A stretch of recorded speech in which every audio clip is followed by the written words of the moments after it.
लेकिन देखिए कथा सुनने के लिए जा रहे हैं चित्त के शांति के लिए कि चलूंगा अगस्त ऋषि के पास भगवान श्री राम का कथा सुनूंगा, पर कथा सुनने अकेले नहीं आना चाहिए, साथ में धर्म पति बिना पत्नी कुतो धर्म।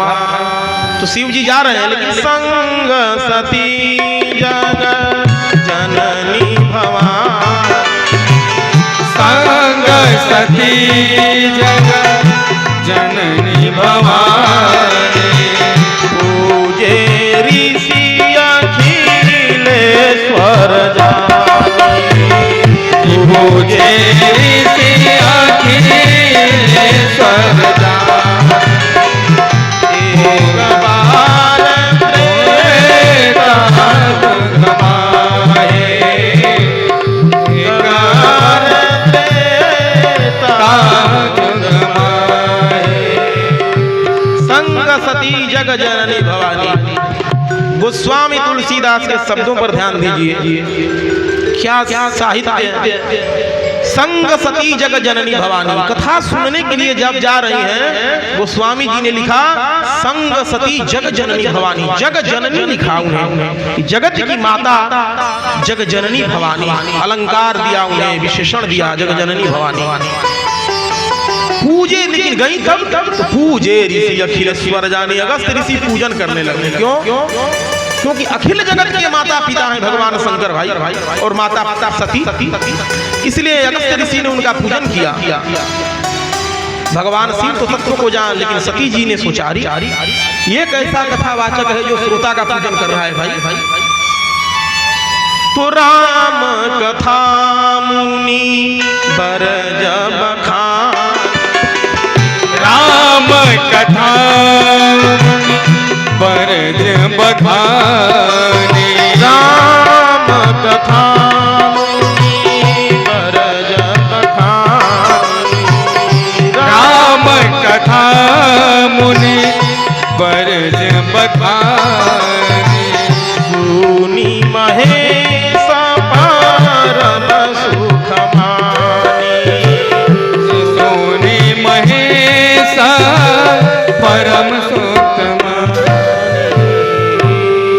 राम कथा मुनि बरज बखानी, लेकिन सुनी महेश परम सुख मानी। सती नहीं सुनी, किसने सुना?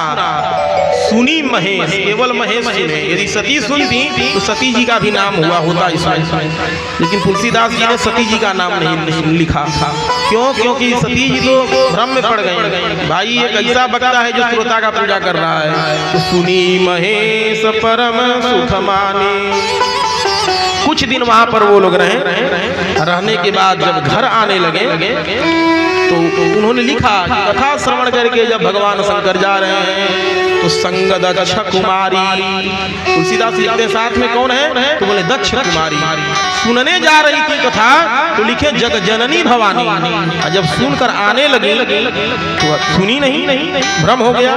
तो लिखे कि कौन है? तो बोले तब इनका क्या महत्ता है, जब कथा ही जो व्यक्ति नहीं सुना उसमें विशेषण अलंकार लगाने की क्या जरूरत? जो सामान्य व्यक्ति है, दक्ष की लड़की है, दक्ष पुत्री है, दक्ष कुमारी, और जा रही थी तो जग जननी भवानी।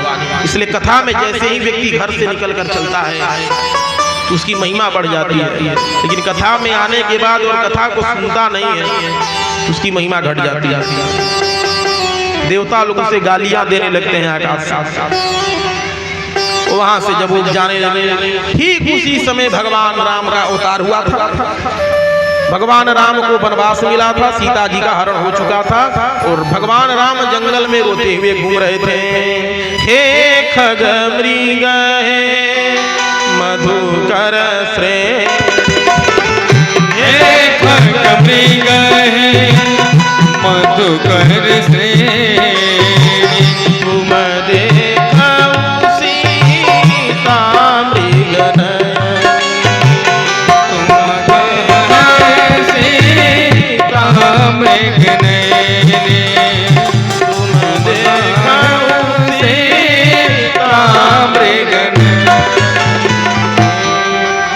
उसी उसी समय भगवान राम हे खग मृग हे मधुकर श्रेणी तुम देखो सीता मृग नयनी। अब ये भागवत कथा है, राम कथा तो है नहीं तो हे खग मृग मधुकर श्रेणी। खग मतलब जटायु, मधुकर मतलब जामवंत, मधुकर श्रेणी हे खग मृग। और मृग मतलब भी आया है उसमें शाखा, मृग के बड़ो मनुष्य शाखा हनुमान जी का उसमें वर्णन सब आया है। ढूंढते हुए पुकारते हुए भगवान जा रहे थे, पशु पक्षियों से लता से पूछ रहे हैं भगवान राम राम राम। सती जी ने जब ये देखा, भगवान शिव भी देखे तो शिव जी ने जय सच्चिदानंद जग पावन अस कही चले मनोजन सावन। गोस्वामी जी ने मनोजन सावन शब्द का विशेषण दिया। क्यों? क्योंकि जिसकी बुद्धि विकार युक्त न हो उसे मनोजन सावन कहते हैं। काम युक्त न हो, कामदेव का नाश करने वाले हैं भगवान शंकर। और जय सच्चिदानंद कह रहे हैं, सच्चिदानंद का अर्थ तो आप लोग समझ ही गए, जिसके अंदर सत चित और आनंद तीनों विद्यमान है उसे सच्चिदानंद कहते हैं। जिसके अंदर सत भी है, चित भी है, आनंद भी है। वक्ता बोल रहा है सत है, ग्रंथ जो है वो चित है, श्रोता जो है वो आनंद है। सत धन चित धन आनंद, सच्चिदानंद स्वरूप है परमात्मा का।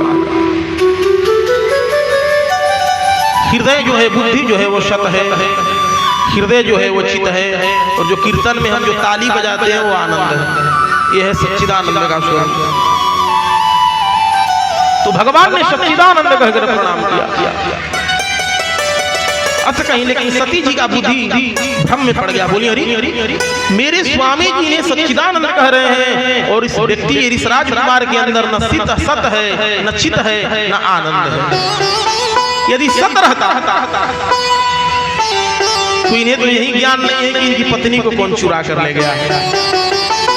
और ये तो रो रहे हैं तो आनंद कहां से है? शिव जी से कहा कि अरे राजकुमारों के लिए आप सच्चिदानंद कह रहे हैं। भोलेनाथ ने कहा अरे देवी ये परम परमात्मा है, ये वही भगवान राम है जिन्हें मैं जपता हूँ। सती जी ने कहा कि नहीं, आप जिस राम को जपते हैं इस राम में क्या अंतर नहीं? शिव जी ने कहा कि नहीं, कोई अंतर नहीं है, क्योंकि तुम पुनी राम राम दिन रात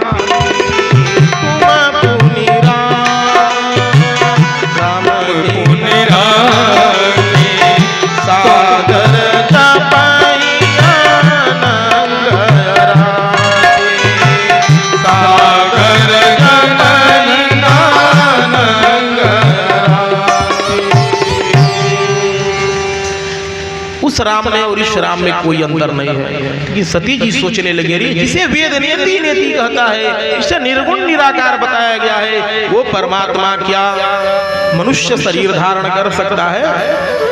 पूर्व में भी बहुत से ऐसे लोग हुए हैं निराकार को मानने वाले, जो ये मानने के लिए तैयार नहीं थे कि निर्गुण जो है वो सगुण बन जाएगा। वो दशरथ पुत्र राम को अलग मानते थे और निर्गुण राम को अलग मानते थे। ऐसे बहुत से लोग हुए हैं। तो ऐसे लोगों के लिए शिव जी क्या कहते हैं? जो भी व्यक्ति ऐसा विचार करता है कि निर्गुण राम अलग है और दशरथ पुत्र राम अलग है, निर्गुण कभी सगुण नहीं हो सकता, उसके लिए कहते हैं कहीं सुनहि असयधम नरा ग्रसे जे मोह पिशाच पाखंडी हरिपद विमुख जानहि झूठन साच। जो व्यक्ति ऐसा कहता है कि दशरथ पुत्र राम जो है ब्रह्म राम नहीं थे, वो व्यक्ति और जो उसको सुनता है कहीं सुनई अधम नर, वो मनुष्य अधम है। क्यों भाई कहता है तो क्यों है वो? क्योंकि ग्रसे जे मोह पिशाच, उसे मोह रूपी पैसाच ने ग्रस लिया है।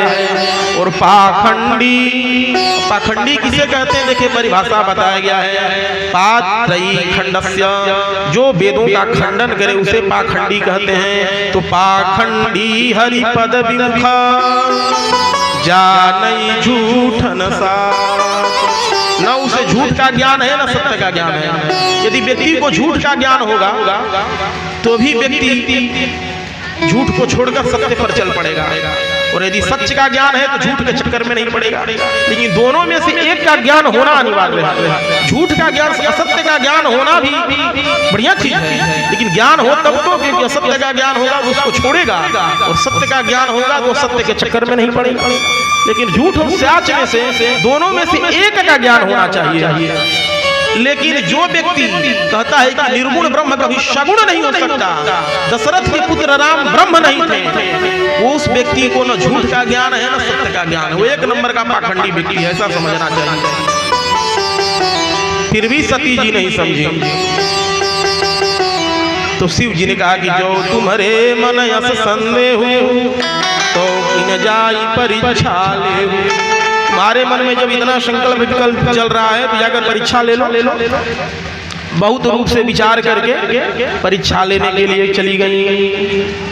बहुत विचार करने के बाद जब वहां गई तो सीता जी का रूप बनाकर और आगे होकर भगवान आगे आगे राम चल रहे थे, पीछे पीछे लक्ष्मण, और भगवान के पद चिन्हों को बचाते हुए लक्ष्मण जी चल रहे थे, और भगवान राम से भी आगे आगे चलने लगे। भगवान राम देखते ही समझ गए कि ये नकली, वो समझ गए कि ये तो सती जी हैं। लक्ष्मण जी जब देखे तो क्या लिखा है वहां पर, लक्ष्मण देखी उमा कृत वेशा, लक्ष्मण देखी उमापति रेशा, चकित भये कछु हरष शेषा, चकित भये कछु हरष शेषा, चकित भये कछु हरष शेषा। लक्ष्मण देख उमा कृत वेशा, चकित भय कछु हर्ष विशेषा। कुछ लोग ऐसा अर्थ इसका करते हैं चौपाई का कि लक्ष्मण जी समझ नहीं पाए, कुछ चकित हो गए। ऐसी बात नहीं है। लक्ष्मी चौपाई का अर्थ होगा कि लक्ष्मण जी सब कुछ समझ गए। कैसे होगा सुनिए।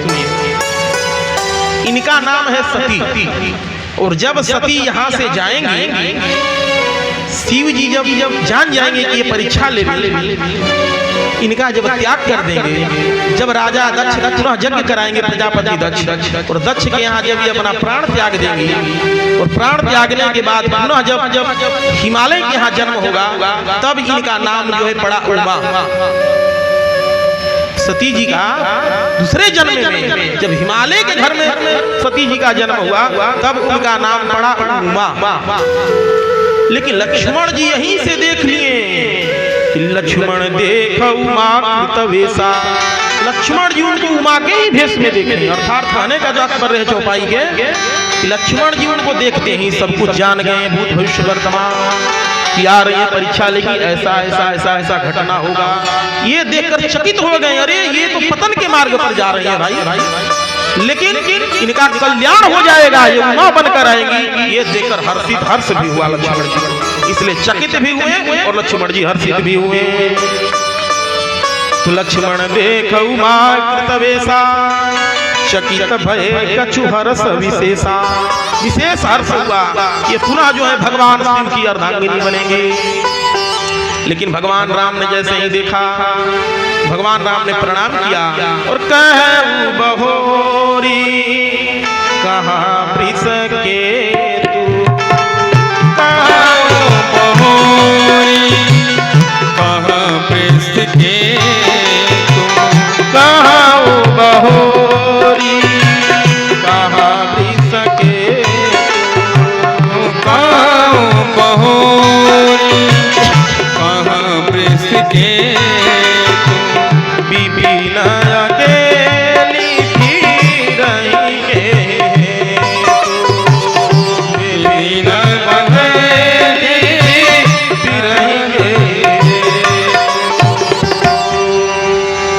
दक्ष राम जी ने कहा कहऊ बहोरी कहाँ वृष केतु। गांव देहात में एक कहावत है कि कहाँ राजा भोज कहाँ भुजवा। तो उसी तरह से भगवान राम ने व्यंग किया, मानो कि व्यंग किया कि कहऊ बहोर कहाँ वृषकेतु। वृषकेतु का क्या अर्थ होता है? भगवान शंकर एक ध्वज धारण करते हैं, हाथ में झंडा धारण करते हैं, उस झंडे में वृषभ का चिन्ह होता है। तो इसीलिए भगवान शंकर का नाम वृषकेतु है। केतु मतलब ध्वज, वृषभ मतलब नंदी। तो मानो राम जी कहते हैं कि जिसका पति धर्म का ध्वजा लेकर घूम रहा है और उसकी पत्नी होकर जंगल में घूम रही है अकेले, वो भी ये कहाँ की मर्यादा है? कहाँ वृषकेतु और आप उनकी पत्नी होकर जंगल में घूम रही हैं, मानो राम जी का व्यंग है। एक ही अर्थ तो ये हुआ। दूसरा हुआ समान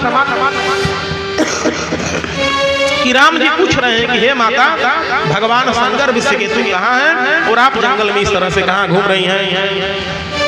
सती जी ने देखा कि अरे ये तो सर्वंतर्यामी है, तो सब कुछ जानते हैं। सच में भगवान शंकर ने जो सच्चिदानंद कहा था वो ये सच्चिदानंद है। सती जी वहां से लौटी, इतने में भगवान राम ने अपना ऐश्वर्य दिखाया। अनेक ब्रह्मा विष्णु महेश, अनेक लोक लोकांतर 14 भुवन, अनेक सूर्य तारे, सब कुछ उनको दिखने लगा और वो पूरा कांपने लगी भय से भागी भगवान शंकर के पास। और भगवान शंकर ने पूछा क्यों देवी परी गोसाई किन्हीं प्रणाम तुम्हारी नाई। अरे भगवान, मैं क्या परीक्षा लूंगी? जैसे आपने प्रणाम किया था उसी तरह मैं भी प्रणाम करके चली आई। भगवान शंकर ने तुरंत ध्यान लगाया और सर्वंतर्यामी से छुपा गया है, तुरंत देख लिए और मन ही मन भगवान शंकर ने माता सती का त्याग कर दिया। इसने भगवती सीता जी का रूप धारण किया है, इसलिए अब इस शरीर से इसका संबंध नहीं रहेगा। और भगवान शंकर अखंड समाधि में चले गए। लेकिन जो भगवान शिव जी का ससुर प्रजापति दक्ष भगवान शंकर के द्वेष के बदले में पुनः यज्ञ कराया।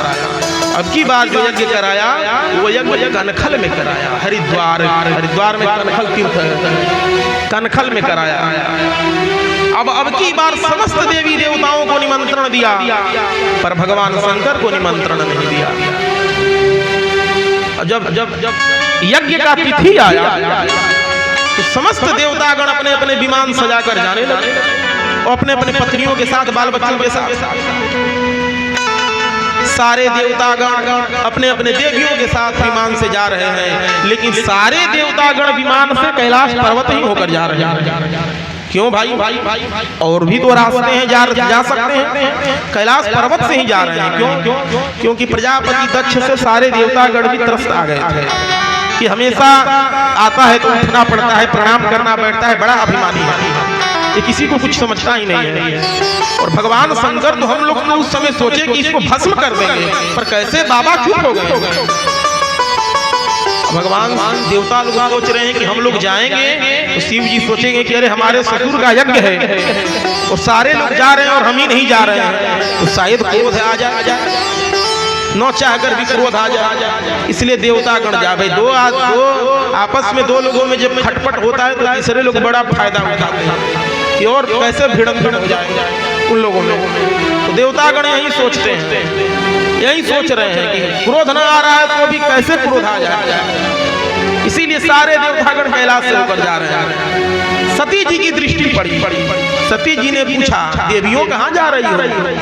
सब देवताओं की देवियों ने कहा अरे बहन, तू यहाँ बैठी है, तेरे पिताजी ने तेरे मायके में कितना बड़ा यज्ञ कराया है और तू यहाँ बैठी है। सती जी ने कहा अच्छा यज्ञ कराया, चलो चलो बहन मैं भी आ रही हूँ। शिव जी के पास गई और बोली, निवेदन की, बोली प्रजापति स्वसुराश्य शांप्रदाम निर्यापितौ यज्ञमहोत्सवाकीन्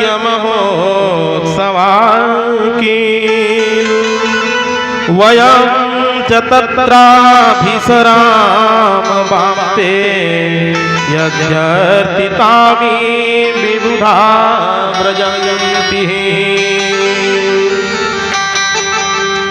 सती जी बोली, पिता भवन उत्सव परम जो प्रभु आयसु होए, तो मैं जाऊं कृपा यतन सादर देखन सो। प्रजापते से ससुरास्य सांप्रदां निर्यापितौ यज्ञमहोत्सवाकीन्।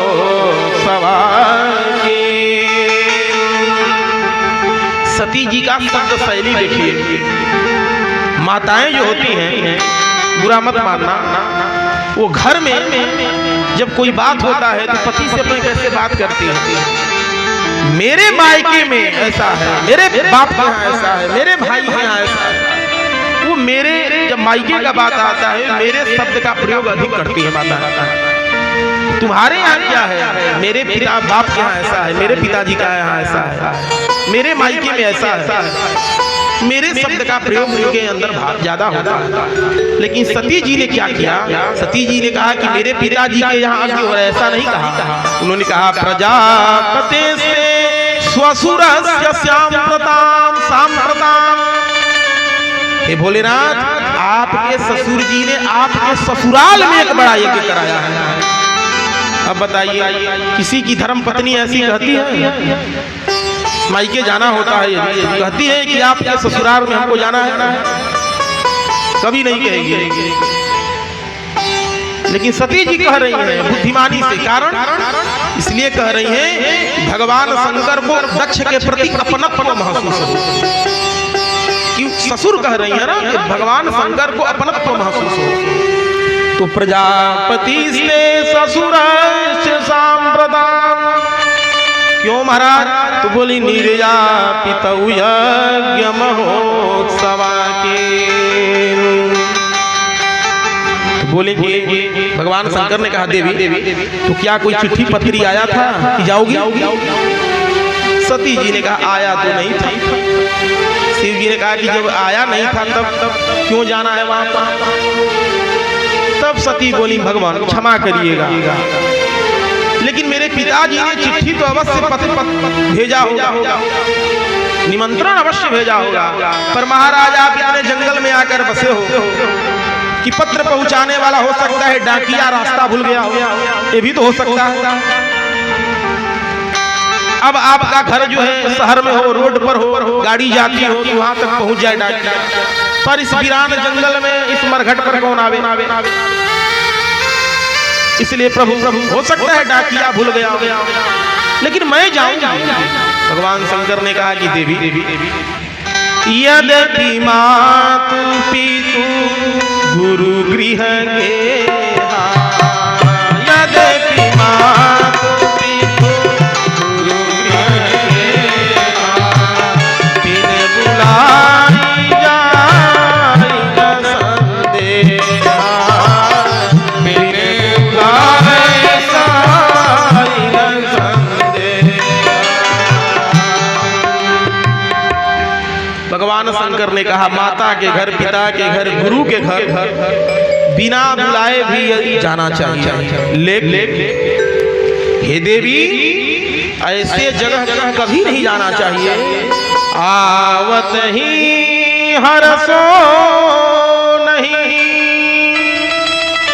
नैनन नहीं सने, तुलसी तहाँ न जाइए चाहे कंचन बरसे मेघ, तुलसी तहाँ न जाइए चाहे कंचन बरसे मेघ। माता पिता गुरु के घर में जाना चाहिए, लेकिन ऐसे जगह कभी नहीं जाना चाहिए कि आप गए और आपको देखकर उनका कलेजा जो है जल जाए।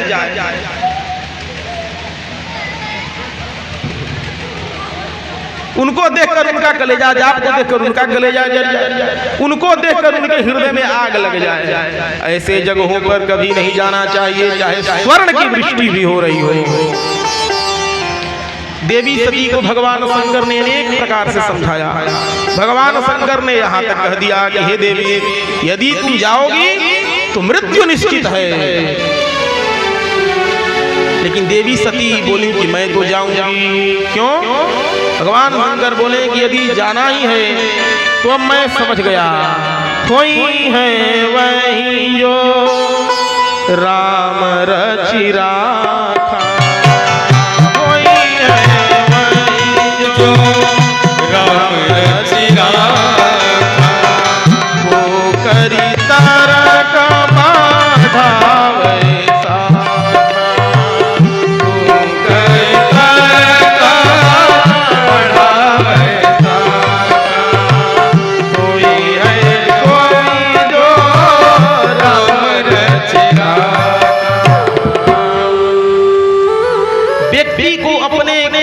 में, अपने पुरुषार्थ में कमी नहीं रखना चाहिए। खूब प्रयत्न करना चाहिए, 100% पुरुषार्थ करना चाहिए। लेकिन यदि इस सब से भी काम न चले तो उसके बाद भगवान पर छोड़ देना चाहिए कि जो करेंगे सो भगवान ही करेंगे। लेकिन पुरुषार्थ करने के बाद ये नहीं कि हाथ पर हाथ, चौपाई कहने का मतलब ये नहीं कि हाथ पर हाथ धर कर बैठे रहिए भगवान के भरोसे, भगवान करेंगे। क्यों? क्योंकि भगवान कभी भी कायर और आलसी का सहयोग नहीं करते। भगवान उसी का सहयोग करते हैं जो पुरुषार्थ करता है। तब भगवान सती जी बोली कि मैं जाऊंगी। जब भगवान के नहीं रोकने पर भी भगवान सती माता सती नहीं मानी, जब जाने लगी तो भगवान शंकर नेत्र बंद करके बैठ गए। सती जी जब कुछ दूर गई तो सती जी के मन में विचार आया, क्यों अब तक बिना भोलेनाथ की आज्ञा के मैं घर के चौखट के एक कदम बाहर नहीं रखी, और यदि मैं चली जाऊंगी तो ये तो अपमान होगा। इसलिए एक बार और पूछ कर देख लो। पुनः लौट कर आ गया, फिर पूछी महाराज जाऊं? जब पूछने के लिए आती है तो भोलेनाथ आंख बंद करके बैठ जाते हैं, और जब जाने लगती है तो भोलेनाथ आंख खोलकर देखने लगते हैं क्या सचमुच चली गई। और जैसे ही लौट कर आती है तो आंख बंद कर लेते। भोलेनाथ आंख जब इस बार बंद किए तो काफी लंबा निकल गई। वो तब आंख जब खोले बोले वो इसका मतलब अब चली गई, जब नहीं लौटेगी। तो नंदी इत्यादि गणों को बुलाएं, बोले कि जब जा ही रही है तो ससम्मान उनको विदा करो। नंदी इत्यादि लोगों ने देवी सती को साथ में लेकर, और जहाँ यज्ञ हो रहा था दक्ष के यज्ञ में कनखल हरिद्वार में जैसे ही प्रवेश किया, जयकारा लगाते हुए बोलिए सती महारानी की जय। सारे यज्ञ में जितने देवगण खड़े थे सब लोगों ने ऐसे मुंह मोड़ लिया जैसे किसी ने देखा ही नहीं था। जो देवता कल तक माँ के चरणों में साष्टांग प्रणाम किया करते थे, उन लोगों ने भी ऐसे नजर घुमा लिया जैसे उन लोगों ने देखा ही ना हो। लेकिन भगवान माता सती ने कहा कि इन लोगों में क्या रखा है, एक बार पिताजी से तो मिलो। प्रजापति दक्ष तब तक और भगवती सती के न आने की पीड़ा केवल और केवल उनके मां प्रसूति के मन में थी। उनकी माता प्रसूति मन ही मन सोच रही थी, घर में कमरे में सोकर रो रही थी कि सब लोग आए हैं, इतना बड़ा उत्सव हो रहा है, लेकिन मेरी बेटी और दामाद नहीं आए। सती के न आने की पीड़ा उनके केवल मां के मन में थी। और जैसे ही माता से मिली तो माता तो गले से लग कर मिली, लेकिन भगिनी उनकी जो बहन थी वो लोग भी मिली सती जी के साथ में। लेकिन मुस्कुराते हुए मिली। भगिनी मिली बहुत मुस्काता, बहने मिली लेकिन मिलते मिलते बोली अरे बहन अच्छा कि तू चली आई अपने घर में, अरे अपना घर है इसमें पूछना क्या है। लेकिन सुना था कि पिताजी ने तुझे चिट्ठी नहीं दी थी। एक तरफ तो कह रही है कि अपना घर है इसमें पूछना क्या है, और दूसरे तरफ कह रही है कि सुना था धीरे से कि चिट्ठी नहीं दी थी। एक तरफ टिस भी मार रही। सती जी ने सोचा कि बहनें फायदा उठा रही हैं, लेकिन चलो होता है परिवार में 4 लोग रहते हैं तो 4 बातें होती रहती है। लेकिन इतने प्रगाढ़ संबंध को पिताजी ने इतना आसानी से कैसे तोड़ दिया, क्योंकि संबंध बार बार नहीं बनते हैं, संबंध बनते हैं एक बार, और संबंध का विच्छेद भी बार बार नहीं होता है। यदि एक बार संबंधियों में संवेद विच्छेद हो गया और किसी पेन प्राकरण उस संबंध को यदि जोड़ भी दिया जाए तो वो जो टीस वाली गांठ होती है वो अलग चमकती रहती है। रही मन धागा प्रेम का मत तोड़ो चटका, टूटे पर पुनी ना जुटे, जुटे गांठ पड़ी जाए। टूटा हुआ संबंध जुड़ तो सकता है पर वो गांठ अलग चमकती रहती है। इसलिए प्रयत्न करना चाहिए कि संबंध कभी टूटे न, सहकर 2-4 बातें सहकर संबंध को हमेशा बरकरार रखना चाहिए। लेकिन सती जी ने सोचा कि इतने प्रगाढ़ संबंध को भगवान शिव के जैसे दामाद को पाकर पिताजी ने एक झटके में तोड़ दिया। एक बार पिताजी से दूर, पिताजी के जैसे ही पास में दक्ष ने मुंह घुमा लिया। फिर भी बच्चे माता पिता के बात बच्चों को उतना बुरा नहीं मानना चाहिए। भाई माता पिता हैं, थोड़े समय के लिए रुष्ट रहते हैं, प्रसन्न हो जाते। इसलिए सती जी ने रुष्ट नहीं, क्रोधित नहीं हुई। लेकिन भगवती का दृष्टि जैसे ही यज्ञ वेदियों पर पड़ा तो छोटे छोटे देवताओं के तो भाग सजा कर रखे गए थे, पर देवादिदेव महादेव का उस यज्ञ भूमि में कोई भाग नहीं रखा गया था। ये देखकर भगवती सती को क्रोध आ गया, और वो तो काली भी है, सती है तो काली भी है, चंडिका है, काली है। तुरंत क्रोधित हो गई। उनका नेत्र से अग्नि जैसे बरस रहा हो वैसे उनका नेत्र हो गया, और उन्होंने दक्ष को ललकारना प्रारंभ किया और बोलना प्रारंभ किया, अरे प्रजापति दक्ष, तेरा संबंध मेरे शरीर से है, क्योंकि मैं तुम्हारी पुत्री हूं, ये मेरा बहुत बड़ा दुर्भाग्य है। और यहाँ आने के बाद मैंने भगवान शिव का अपमान देखा, और शास्त्रों में कहा गया है कि संत शंभु श्रीपति अपबादा, संत शंभु श्रीपति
गया है कि भगवान विष्णु का, भगवान शिव का, शास्त्रों का जहां भी निंदा हो रहा है, यदि आप समर्थशाली हैं, आपके पास पावर है, बल है, तो उस निंदा करने वाले का जीभ जो है काट लीजिए। कोई दोष नहीं लगेगा।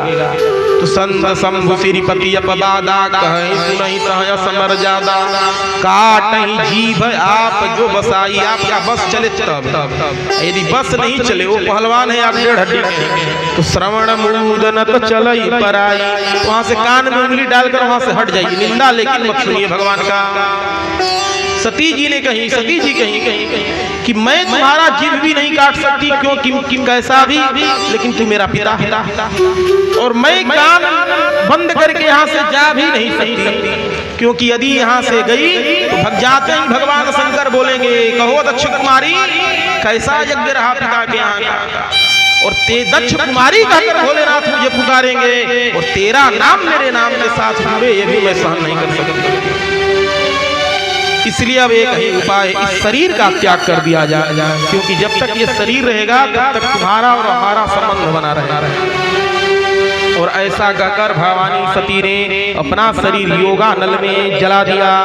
बोलिए सती महारानी की जय। और चारों तरफ हाहाकार मच गया।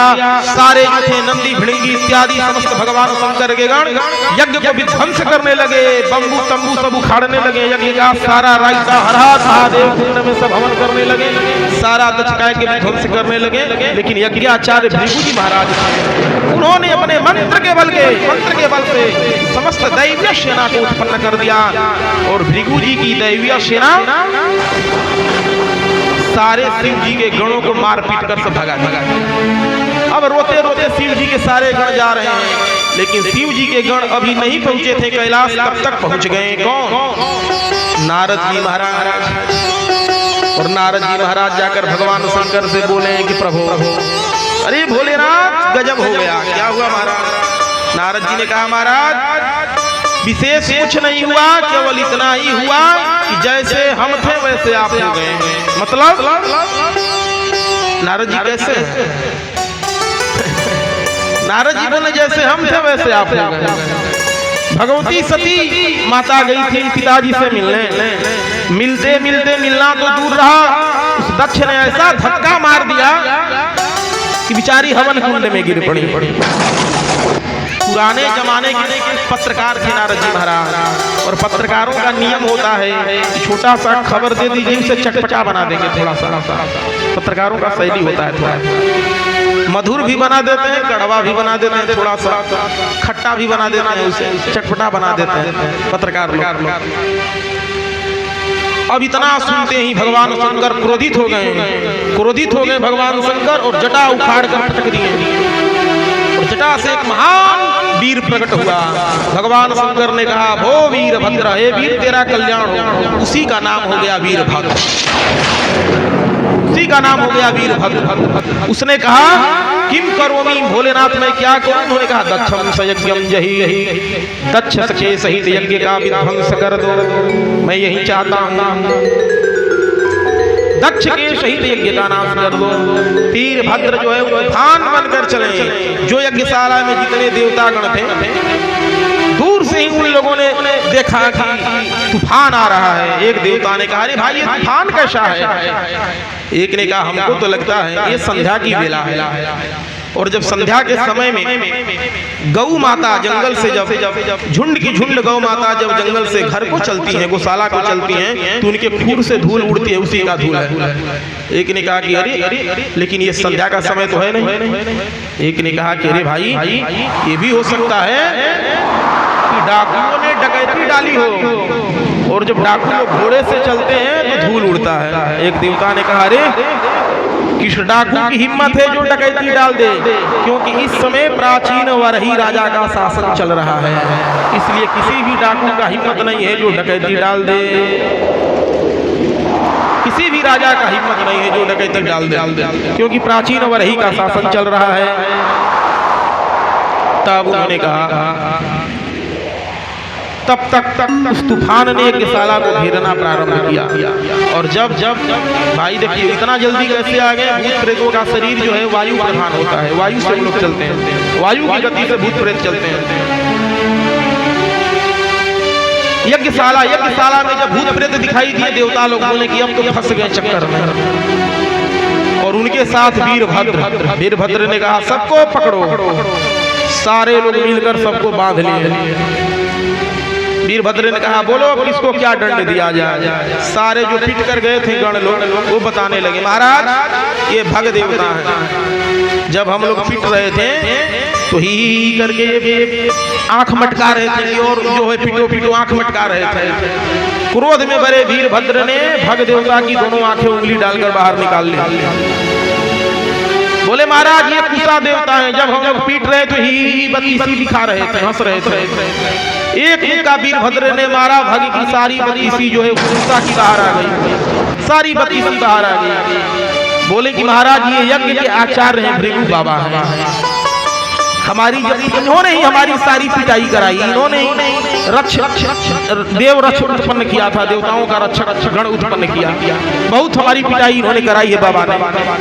क्रोध में भरे वीरभद्र ने भृगु जी की दाढ़ी पकड़ी और जोर से हिलाकर नोच लिया, उखाड़ लिया दाढ़ी। सारे देवताओं का एक एक अंग जो है खंडित कर दिया।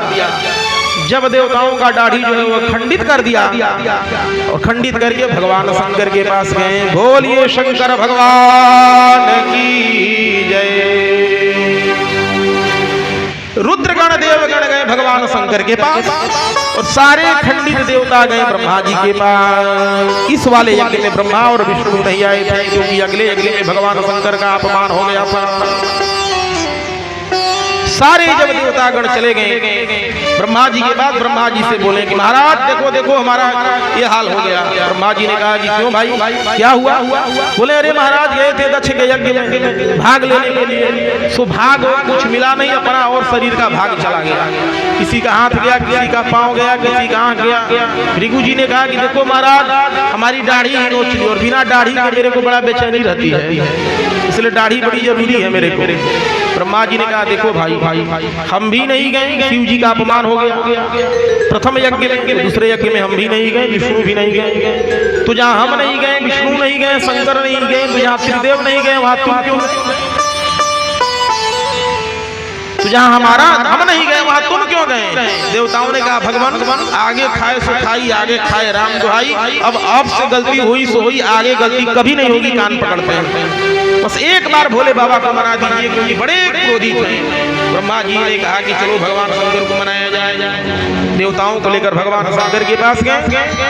भगवान शंकर तो तुरंत प्रसन्न होने वाले देवता है ना, उनका नाम ही आशुतोष, जो तुरंत प्रसन्न हो जाए। ब्रह्मा जी ने स्तुति की, भगवान शंकर बोले वरम वरदान मांगो। पूषा ने कहा महाराज वीरभद्र ने हमारी सारी दांत जो है वो तोड़ दिया। भगवान शंकर ने दांतों की क्या आवश्यकता है, सतुआ घोर कर पिया करो, दांत क्या करोगे? सतुआ घोर कर पियो, दांत क्या होगा? भग देवता ने कहा महाराज हमारी आंखें नष्ट कर दी, दोनों आंखें निकाल ली। भगवान शंकर ने कहा कि आंखें अब नहीं लगेगी लेकिन मित्र दृष्टि से देख सकोगे। भृगु बाबा आए, भोलेनाथ मेरी दाढ़ी नोच ली और बिना दाढ़ी को मेरे को बड़ा बेचैनी हुई, इसी समय से खुजली हो रही है। भगवान शंकर ने कहा कि बाबा पूरी दाढ़ी तो मैं तुझे नहीं दे सकता, पर थोड़ी सी दाढ़ी तुझे फ्रेंच कट के रूप में मैं देता हूँ, थोड़ी सी दाढ़ी आप लगा लीजिए फ्रेंच कट में। तो भृगु देवता को भगवान शंकर ने फ्रेंच कट प्रदान किया, दाढ़ी हल्की सी दाढ़ी लग गई भृगु देवता को। इस तरह से सारे देवताओं को प्रसन्न करके भगवान शंकर और सारे देवता मिलकर बोले महाराज अब यज्ञ को भी सफल बनाओ। भगवान शंकर ने कहा भाई यज्ञ में जब भाग ही नहीं मिलेगा हमको तो हम यज्ञ में जाकर करेंगे क्या? यज्ञ में जब भाग ही नहीं मिलेगा तो यज्ञ में जाकर हम करेंगे क्या? यज्ञ में भाग मिलना जरूरी है। सारे देवता बोले महाराज यज्ञ होने के बाद जो सामान शेष बच जाएगा वो सब आपका। भोलेनाथ बोले भाई बचा खुचा ही सही, लेकिन जो मिला सो हम उसी में खुश हैं। चलो ठीक। भगवान शंकर यज्ञशाला में गए, बोले बुलाओ जजमान। लोगों ने कहा महाराज जजमान का धड़ तो ये पड़ा है, सर जो है वो स्वाहा हो गया, क्योंकि दक्ष को वरदान था कि उसका मस्तक कभी कट नहीं सकता। इसलिए वीरभद्र ने दक्ष के सर को मड़ोर का हवन कुंड में डाल दिया था। इसलिए दक्ष जो है दक्ष का प्रणाम हो गया। तो कहा कि शंकर जी ने कि हमको भाग नहीं मिलेगा। तो प्रजापति दक्ष को भगवान शंकर ने नंदी के श्राप को रखते हुए बकरे का सर लेकर पुनर्जीवित कर दिया, पुनर्जीवन दे दिया। प्रजापति दक्ष को जब ज्ञान हुआ तो भगवान शंकर की स्तुति करने लगे। अब बकरे का सर है तो बकरे के समान वाणी है, बड़ बड़ बड़ बड़ बड़ बड़ बोल रहे हैं। अब अपने ससुर जी की भाषा सुनकर भगवान शंकर को बड़ी हंसी आने लगी। बहुत हंसे भगवान शंकर ससुर जी की वाणी भाषा सुनकर। इसीलिए भक्त लोग जब भगवान शंकर के मंदिर में जाते हैं तो पूजन इत्यादि करने के बाद गाल बजाते हैं। गाल बजाने से भगवान शंकर बड़े प्रसन्न होते हैं, क्योंकि उनको अपने ससुर की याद आती है। पुनर्जीवित कर दिया। उसके बाद यज्ञ हुआ। बोलिए शंकर भगवान की जय, यज्ञ नारायण भगवान की जय। बंदऊ सुख राशि कैलासी, काशीपति कैलासी ना। बंदऊ सुख राशि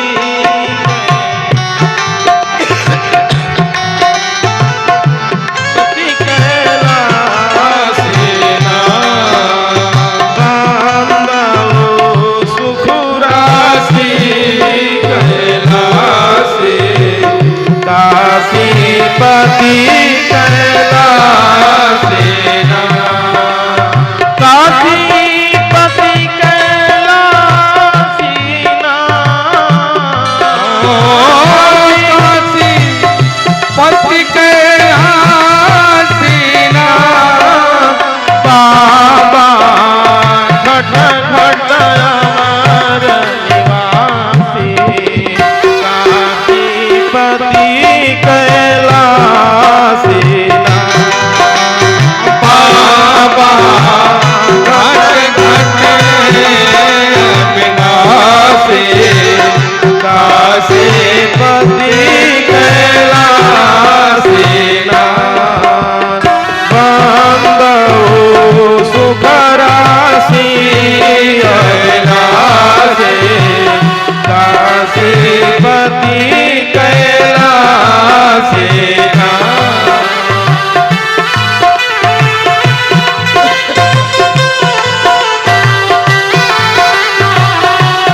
भागवत भगवान की जय। आगे कथाक्रम में भगवान शंकर इस तरह से यज्ञ के दक्ष के यज्ञ को संपूर्ण कराया। भगवान शंकर ने, भगवान शंकर इतने दयालु और इतने कृपालु हैं और देवताओं को आप विविध व्यंजन चढ़ाइए, लेकिन भगवान शंकर को क्या, एक लोटा जल, उतने से ही भगवान शंकर प्रसन्न हो जाते हैं। अलंकार प्रियो विष्णु जलधारा प्रियो शिवा, नमस्कार प्रियो सूर्य, ब्राह्मणं मधुरम प्रिय। भगवान शंकर को केवल एक लोटा जल चढ़ाइए, भगवान शंकर उतने से ही प्रसन्न हैं। बोलिए शंकर भगवान की जय। आगे कथाक्रम में मनु के ही वंश में आगे कथाक्रम का वर्णन करते हुए कहते हैं कि मनु के ही दो पुत्र हुए, उत्तानपाद और प्रियव्रत। तो प्रियव्रत ऐसे राजा थे कि उनके मन में जब आया तो पृथ्वी की 7 बार प्रदक्षिणा किए, सूर्य जो है ठहर गया। ब्रह्मा जी के कहने पर ब्रह्मा जी ने कहा, बेटा केवल संसार में दिन ही दिन रहेगा तो और काम कैसे होगा। तब जाकर वो छोड़े सोने के लिए संसार के लोगों को। उनके दूसरे पुत्र का नाम था उत्तानपाद। उन्होंने 2 विवाह किया था, सुनीति और सुरुचि, 2 पत्नियां थी। सुनीति मतलब सुंदर नीति वाली, जो नीति के युक्त अपना कार्य करे उसका नाम है सुनीति। और एक उनके पत्नी का नाम था सुरुचि। सुरुचि वो कैसी थी, उसके मन में जो आता था वो वही करती थी, क्या करना चाहिए क्या नहीं करना चाहिए इस पर विचार नहीं करती थी। उसका नाम था सुरुचि। उसके मन में जो आए उसको करती थी। उसका एक पुत्र था, उसका नाम था उत्तम। सुनीति के भी एक पुत्र था, उसका नाम था ध्रुव। ध्रुव जब उत्तानपाद के गोद में बैठने के लिए गए तो सुरुचि ने धक्का देकर हटा दिया और बोला, इस गोद में वही बैठ सकता है जो मेरे गर्भ से जन्म लिया हो, वही बैठ सकता है, इस गोद में बैठने का अधिकारी। ध्रुव जी ने कहा कि क्यों माँ? बोले कि ये राजा है और मैं राजा की पत्नी हूँ। बोले कि इसके लिए हमें क्या करना पड़ेगा? तो बोले कि इसके लिए तुम्हें हमारे गर्भ से जन्म लेना पड़ेगा, तब इस गोद पर बैठने के लिए अधिकारी बनोगे, मेरे पुत्र बनोगे तब। गुरु जी ने कहा कि अच्छा, तुम माता में जन्म कैसे लूंगा? बोले जाओ भगवान का तपस्या करो और पुनः जन्म लेकर मेरे गर्भ से आओ, तब इस गोद में बैठना। गुरु जी अपने माँ के पास गए, माता से अपने कहा कि माँ, पिताजी के मैं गोद में बैठा, ऐसा बात। तब उन्होंने बताया कि बेटा, असली पिता जगत के भगवान होते हैं। समझाया। वो सोच रही थी कि ये तो बच्चा है छोटा सा, इसे भला फुसला दुला। पर रात्रि को समझा कर जब सो गई तो ध्रुव जी रात्रि को घर से निकल पड़े जंगल में। और जंगल में जब लंबा निकले ध्रुव जी महाराज, तो रास्ते में जब जा रहे थे तो भगवान के प्रेरणा से, अब देखिए ध्रुव जी की आयु जो है वो 5 वर्ष की है और 5 वर्ष का बालक भगवान को ढूंढने निकला है। और यहाँ लोग बुढ़ापे में भी भगवान पूजा पाठ में मन नहीं लगता है, वृद्ध हो जाते हैं उसके बाद भी कहते हैं अभी बहुत समय है पूजा पाठ करने का। कुछ लोग ऐसे हैं, अरे स्नान ध्यान हो गया वो काफी है। अच्छा, पूजा पाठ में भी पूजा पाठ आप करिए लेकिन आराम से करिए, समय मिले तो आराम से करिए उसको। एक व्यक्ति अरे बोला, महाराज जी हमरे घरवा में कुल राछा छोड़ा, काहे भाई हम ही खाली पूजा करी ना, 2 बजे नहा लेना महाराज जी, और ही कुल राछा छोड़ दो भाई। राक्षस क्यों ऐसा आपके घर में एको पूजा नहीं कर, 2 बजे नहा के कौन उत्तम काम कर देते हो? और 2 नहीं, आप जो है वो 6 बजे ना स्नान करिए। 2 बजे नहाने में बहादुरी नहीं है कि आप 2 बजे भोर में नहाकर पूजा कर ले रहे हैं। बहादुरी भले ही आप 6 बजे जगकर नहाकर पूजा कर रहे हैं, लेकिन बहादुरी इसलिए है कि सारे परिवार को साथ में लेकर पूजा कर रहे हैं, इसमें बहादुरी है। ध्रुव जी बचपन में ही जंगल में निकल गए। नारद जी से मिला। नारद जी ने ध्रुव जी को देखा, बोले धन्य हो क्षत्रिय कुमार, इतनी छोटी अवस्था में भगवान को पाने के लिए निकला है। नारद जी ने ध्रुव जी की परीक्षा ली। बोले बेटा कहाँ जा रहे हो? बोले कि भगवान को पाने। नारद जी ने कहा कि अरे बेटा, भगवान को पाना इतना आसान नहीं है जितना तुम समझ रहे हो। देखो मैं तुम्हें दिखाता हूँ। नारद जी ने सर पर ध्रुव जी के हाथ रखा। बोले कि देखो ये जंगल में लाखों साधु संत बाबा लोग बैठे हैं, आंख कान बंद करके, हजारों वर्ष तक बैठे हैं। बेटा दर्शन तो दूर रहा, एक झलक भी नहीं दिखाया। तो बेटा जब इतने बूढ़े बूढ़े बाबा नहीं पा सके तो 5 वर्ष का छोरा कहाँ से भगवान को प्राप्त कर लेगा? ध्रुव जी ने दृढ़ निश्चय किया कि नहीं महाराज, मैं तो भगवान को पाऊंगा। नारद जी ने दूसरे तरह से परीक्षा लिया। बोले कि बेटा इस जंगल में भयंकर जीव जंतु रहते हैं, तुझे शेर खा जाएगा। नारद जी ने कहा कि शेर कल खाएगा, अभी खा जाएगा, लेकिन मैं भगवान के ही मार्ग में मेरा जीवन चला जाए वो अच्छा है, लेकिन मैं भगवान को प्राप्त करके रहूंगा। नारद जी को लगा कि चेला पक्का मालूम लगता है। पहले के संत महात्मा जल्दी चेला नहीं बनाते, पहले पीछे घुमाते थे, जो 4 साल, उसके बाद धीरे से मंत्र देते थे।